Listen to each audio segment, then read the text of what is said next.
I was really excited to pull this together. Fireside chat with two extremely smart people, and I'll try and just move things along and let them do most of the talking. So we have Jacques and Tal, both who spoke earlier and gave great talks. They're both from really great dev tool observability testing platforms, both fantastic, and both these guys have a huge depth of knowledge when it comes to working with teams that have shipped agents to production, and they've seen a lot. And so really, it's going to be hard to find people who know a wide variety of information compared to these guys. And so just to kick things off, as a quick level set, I almost hate to do this, would love to just hear, just so people know what we're talking about when we talk about agents. So your 1 or 2 line description of what you think that means to companies building that stuff today. What is an agent? What is an agent? Yes, I think I tried to define it in my talk, and I think you also had a definition in your talk, and so we can maybe try to do a Venn diagram and find what it is. But in my mind, one is, and I can't see anyone there, but I hope there are people over there because of that. In my mind, an agent needs to be able to activate or call into tools, right? So like tools is the bridge to the real world. Before agents, like prompts, could do a lot of things, but couldn't do anything useful beyond being read-only. So tools is one. 2 is I think there is some kind of business logic involved. Maybe sometimes it's a workflow, sometimes it's something that chooses which tools to call or maybe which other agent to call. So I think this orchestration piece. Yeah, I agree. I think there's one small piece that maybe I'll add is we often talk of the terminology of chains versus agents at Comet. Chains were super cool 18 months ago. Now people are a little bit embarrassed when you mention chains. So for me, I think the biggest difference is there's the tools, there's ability to do action, but really what differentiates an agent from a chain is who defines what to do next. And so with the agent, it is an LLM that decides what the right next step is, whereas with a chain or a workflow, it's built in. And so you'll see, for example, the OpenAI Agents Builder, they mention an agent builder, but all of the demos are actually deterministic. Do this, then that, then this, if that. That for me, that's not an agent. It's cool, it's super useful, but it's a workflow. And so for me, that's what differentiates a chain to an agent. But anyone that is building a tool in this space will say they have an agent because that is way cooler than saying that you build workflows. Good point. I think it's an interesting point regarding the agent builder from OpenAI, because that actually is what it is. It is just, I think the autonomous aspect of the decision making, I think, is where the core agency comes from, the orchestration. And so moving a little bit further past that, when do you guys think, at what point should you really start to be thinking quantitatively, really drilling down, moving past, hey, it works, like the vibes of the agent look good, we tested in production, or maybe it's in staging now. Like at what point do you think it's critical to like really start digging into the effectiveness of your whatever you're shipping? If you're being told by your users and by your team that it works pretty good for now, like when do we need to add in these layers that can really slow us down potentially? Yeah, so I asked people to raise their hands earlier, and when I asked how many people have an actual agent taking mission critical decisions in production, I think there was maybe just one hand left up, because it's hard, right? It's all about the trust. Eventually, like all these evals, all these things we're doing, eventually, do you trust the decision that the agent will make? So definitely, if you are getting towards something that is going to be mission critical, you have to be much more advanced in that, like building your own frameworks to understand if it's working or not. Yeah, I think it's...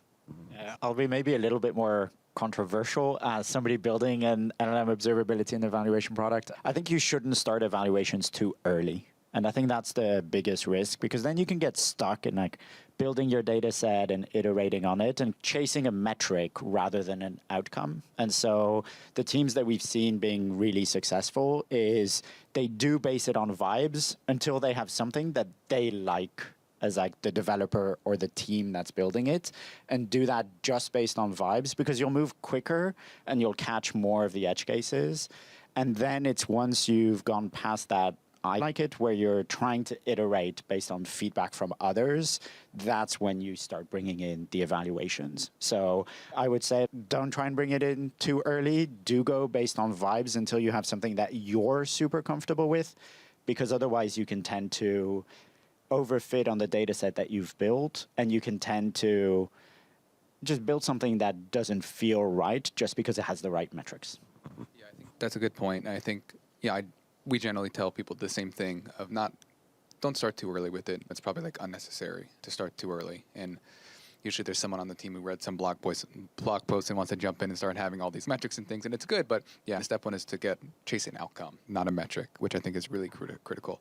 And also to see if the classic product development question of do people actually want to use the thing anyway. So let's get that checked first. So that all makes a lot of sense. Something, Jacques, that you talked about in your talk earlier was about managing the context window. And I assume that's one of the first things that you guys, if you were to handhold with a client, is looking there. But to pose the question to both of you, what are 2 or 3 or just one of the main things that you, coming into a client engagement, see the most often as the biggest room for improving the whole system as a whole, the inputs to get the output? Is there anything that you see people are constantly messing up that you go, okay, yeah, this is classic. You just do this or do X or Y or Z, and we'll be able to get performance up? Yeah, so I touched on this also in the talk before. I think if you're building with multiple building blocks and none of them are really good, then it's going to be a mess, right? You need to 80% good, 80% good, 80% good means 0, right, at the end. So I think really focusing on having the building blocks of the agents work correctly, again, making sure that the tools are returning, let's say, responses that make sense to the agent. I think you touched on this in your talk as well. And only then start doing stuff that is more complex. Yeah, so pretty similar. I think maybe going a tiny bit more specific, I think one of the things that we often see when we talk with customers is either the performance is not right or it's way too slow. And all of it usually comes down to the fact that sometimes people expect a little bit too much of LLMs and forget other methods. So give you a good example of that is people try and to answer a question, they'll be like, oh, I'll just chuck in all of the documentation into the context and that's going to get a good answer. And then it's super slow and it's not very accurate. And so one of the things we do recommend is, especially for developer teams that don't have some of that ML experience, is there are a lot of techniques that are 3-4 years old that you do need to utilize in order to get really good responses. And I think context retrieval is where we see that the most, where we sometimes just send people some good blog posts or articles being like, do read up on this on how you can fetch documents because you're trying to do way too much. And yeah, that's an advice that we give very early on is you can't just chuck everything at an LLM. You do need to be mindful of what you're trying to achieve. And we built very great products before LLMs, so use some of the techniques that we used back then. Those are both great points, and I think they come to the same theme of starting with the least complex system that you could possibly think of and only adding on these additional layers of complexity as needed. I think a good starting point is to try to shove all the documentation in and just see how it performs. Maybe depending on how long that is, it could perform well. And then only after you realize that, either go back to the prompt to see if there's stuff you can do there, or then, look at the underlying retrieval system and what other practices have been around that we can all leverage. I think both of those make a lot of sense. And so I think moving the topic on a little bit to tooling, in which I know you both have discussed, MCPs have obviously led to a lot more tools being available overall in the ecosystem. And each one of these servers can have 10, 20, hundreds of tools. And I think this can be a great thing, but also it feels like an incorrect layer of abstraction sometimes. Okay, there's a lot of issues with MCPs. When you have a client come to you and say, hey, we want to start using MCP servers in our agent to connect to all these different things, what are a couple of the things you warn them of when getting started? Okay. So I think there's 2 parts. There is, as a company, there is providing an MCP server for your users, and then there is you consuming an MCP server. I'm going to be honest, I haven't seen many examples of companies utilizing MCP servers as part of their agents or their pipeline. We do have an OPIC MCP server that we do have a lot of people use, but really all that is a way to integrate into a tool that is used by a ton of people that we don't have access to otherwise. So for us, it's an integration mechanism. And so typically I would recommend if you're building an agent, don't even worry about the tools. The vast majority are MCP servers. The vast majority of MCP servers are wrappers around APIs. It'll be much better to use the APIs directly. Just read the documentation or feed it to Cursor, and you'll get a much better result. However, if you're trying to distribute your product, MCP servers are great for that because people love to tweet about it, people love to talk about it, and you get one-click install in Cursor, which is super, super valuable. So awesome for distribution, not great if you're building something. Yeah, I think it's maybe it's similar to the don't shove all the documents into your agent. Same here. Don't go and look on mcpregistry.com and click everything. And I had one point more, but I forgot what it was. And sticking on that, Jacques, I think to drill down like a little bit deeper, you mentioned operating at the API level instead of like the MCP level because the tools are basically wrappers around those for the most part. So let's say if I'm building a new email client that's a wrapper on top of Gmail. So we connect to Gmail and then we give you like superhuman, right? Like we give you a nice UI to do all the things, but underlying we're calling like get emails, get draft or whatever. In those cases, and I forget if the Gmail server is actually from Google or not, but assuming it is and it's an official one, would you advise the company to use that MCP server or to build out their own tool, specific tool calls themselves?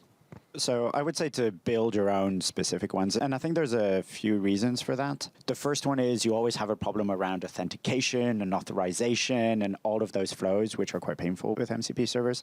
The bigger problem, though, is you have no control.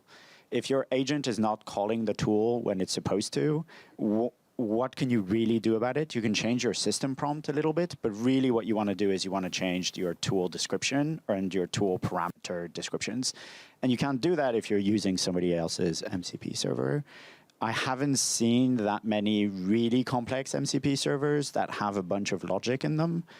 The vast majority of them are on GitHub and they're open source. So just look at the function and make sure the license is okay, and then just reuse some of that logic. It's just more pain in the long run for not much benefit in the short term.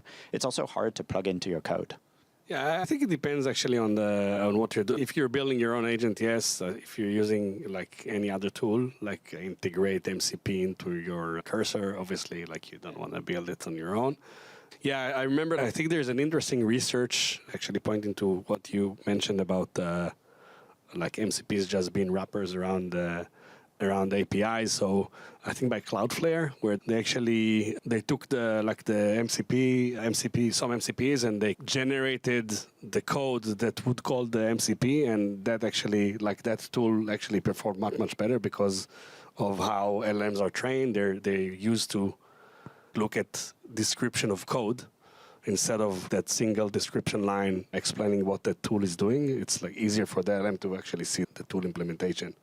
I saw that as well, and I thought that was really interesting. And yeah, basically, the AI was better at using tools that way because it's better at reading and writing code than it is dealing with MCP servers and the connections there. And it does make you think about what else because LLMs have obviously been trained on the internet, but like really specifically, there's a lot of open source code, so they know code super well. So what other functions are we trying to get them to do that we could have them actually do a better job at by writing code rather than doing the actual thing? It's like interesting thing to think about. And so talking back to thinking about the teams that you guys work with, a lot of the people I'm sure that are good at the logic of knowing if the agent is working well, what a good output looks like, are non-technical users, right? There's no one thing inherent such that the people that know what a good output looks like are software engineers, although the software engineers are usually the ones implementing it.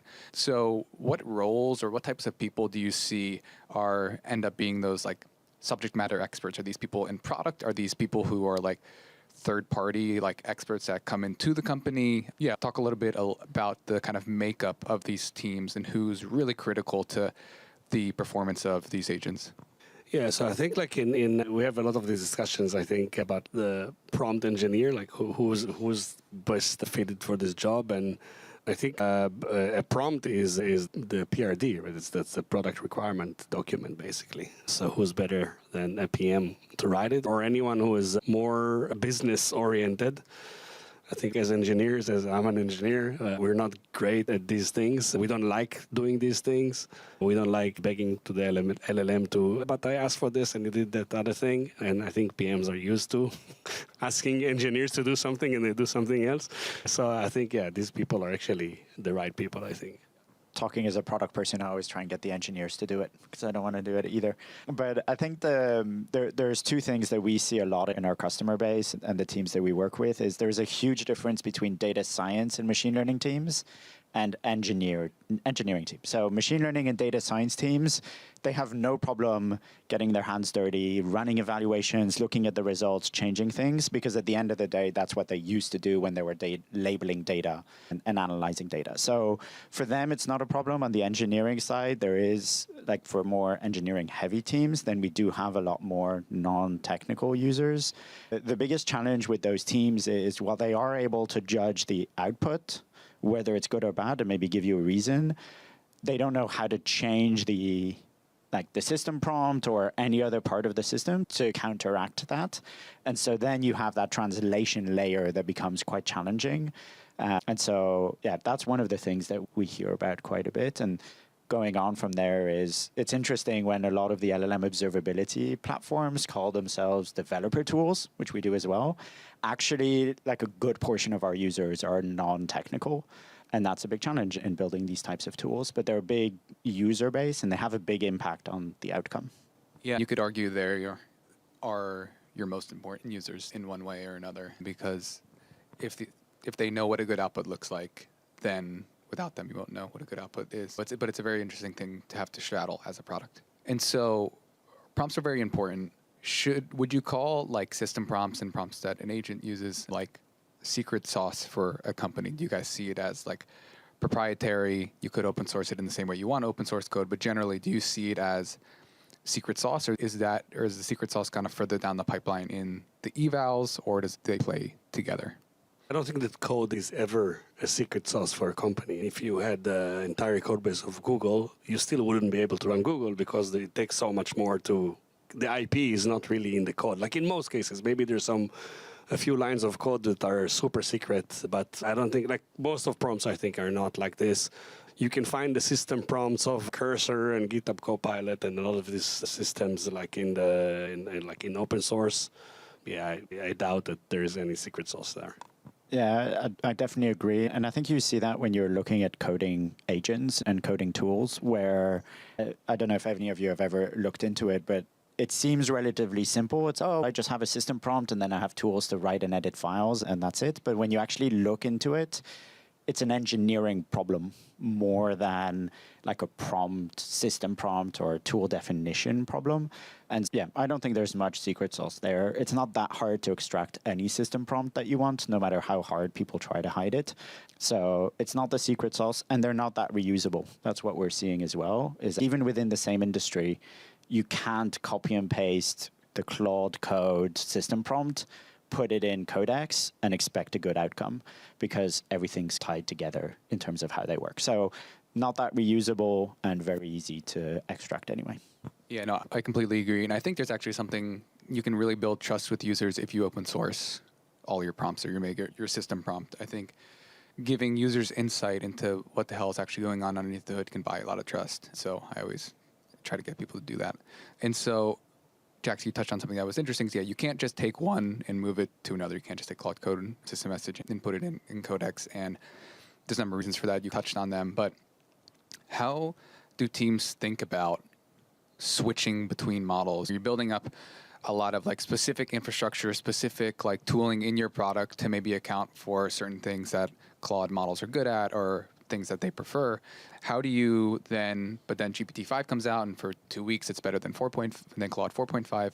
How do you think about building systems that can support models from different providers? Do you advise clients to do that? Are there cases where you say, hey, for this thing, we're just going to be super vertical and just only use Claude to start?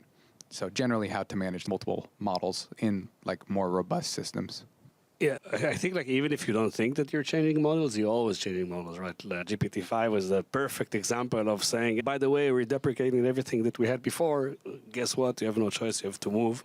And it's actually very different, right? they keep the API, but they change the response. It's like if I had an API calling like the distance between two cities, it was in meters and now it's in feet. Okay, so it's the same API, but I have to migrate. So any team building with LLMs, that's just how it is. You have to have tools to be able to rerun everything you built, basically. And hopefully it's part of your development process to like the CI/CD run a lot of these tests, at least to see that you're not degrading. And if you choose to move to another vendor, I think it's the same. Like you'll have to validate that everything you've built is the same. I think it's not great that this is the state of things, but that's what it is.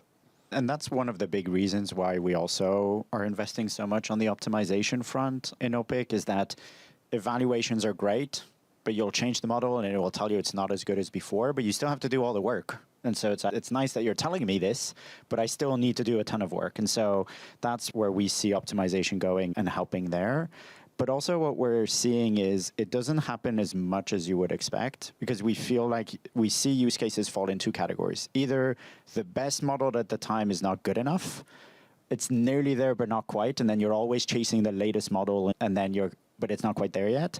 Or you have a model and you're happy with the outcomes that it's generating, in which case upgrading to the latest model for a small bump in performance usually ends up falling lower in your list of things to do because you're more focused on some other product outcomes or other functionality you want to add.